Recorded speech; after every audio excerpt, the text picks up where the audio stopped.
አስረስ ማረ አውቆ ነው አይደለም የብልጽግና ዩቲዩበር መሆኑ ካልገባው እነግረዋለን ድጋሚ ወደዛ እንደዚህ አይነት ሚዲያ ከሄደ ግን እኛን ገጥመዋለን። አስረስን የአስረስ ማረ ያለቃ ምን አድርግ እያለው ነው?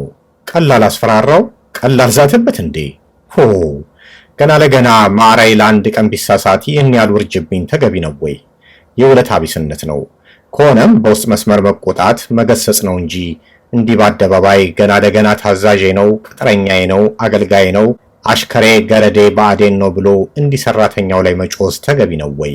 ፋኖና ብልጽግና በአማራ ክልል በጎጃም ደጋዳሞት የመጀመሪያውን ፊሽካ ነፍተው መከላከያውን ገጥመው በመቱት ጊዜ በአገው ምድር ባዴን አስሮ አስቀምጧቸው የነበረውን የትግራይ ጦር መኮንኖች የወይን ቤት ሰብረው ብዙ የጎጃም አማራ ፋኖች መስዋዕት ሆነው ትግሬዎቹን አስፈትተው አጥበው ቀሽረው ከጎጃም ወደ የህዋት ቤዝ ወደ ሆነችው ደቡብ ጎንደር አሻግረው ከደቡብ ጎንደር በሰሜን ወሎ በኩል ወደ ትግራይ እንዲገቡ ያደረጉት አስረስ ማረይና ቡድኑ ናቸው። ይህን ውለታውን ረስቶ በአንድ ጊዜ እንዲማሽቆጥቆጥ ልክ አይደለም።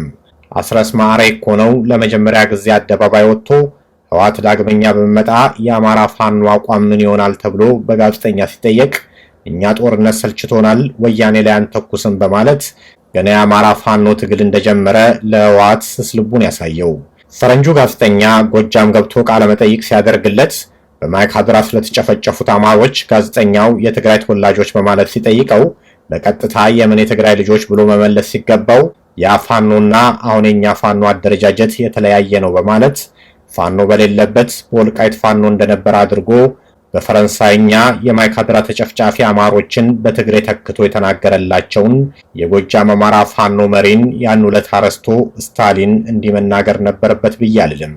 አስረስ ማረይ እኮ የትግሬው መኮንን የጎጃም አማራን ሲጨፈጭፍ ከርሞ ሴቶቹን ሲደፍር ከርሞ በውጊያ በአማራ ፋኖ በጎጃም ቁጥጥር ስር ከዋለ በኋላ በማቆያ ቦታ የጎጃም ልጃገረዶች ለወሲብ ባርነት እየቀረቡለት አረቄነሽ ጫት ሲጋራ በገፍ እየቀረበለት ሲዝናና ቆይቶ ከአገው ምድር ከአዲስ ቅዳም ሞተር ሳይክል ተልኮለት ተፈቶ ወደ መከላከያ እንዲገባ ያደረገለት ሰው ነው።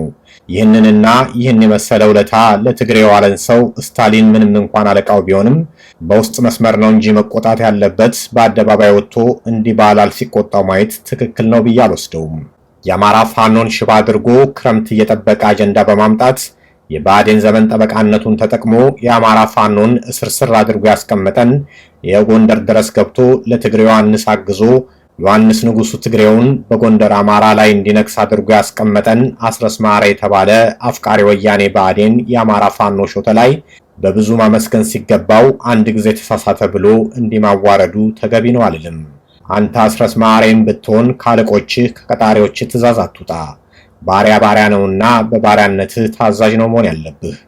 ቢያንስ ስታሊን ኢሳያስ አፈወርቂንና ደብረጽዮንን የማግኘት አቅም አለው። ለአፋብን አመራሮችም ጥሩ አይደለም። ለማንኛውም አይተ ስታሊን ጠበቃ አስረስ ማረይን በዚህ ልክ መቆጣቱ ልክ ነው ወይ? ዘመዴ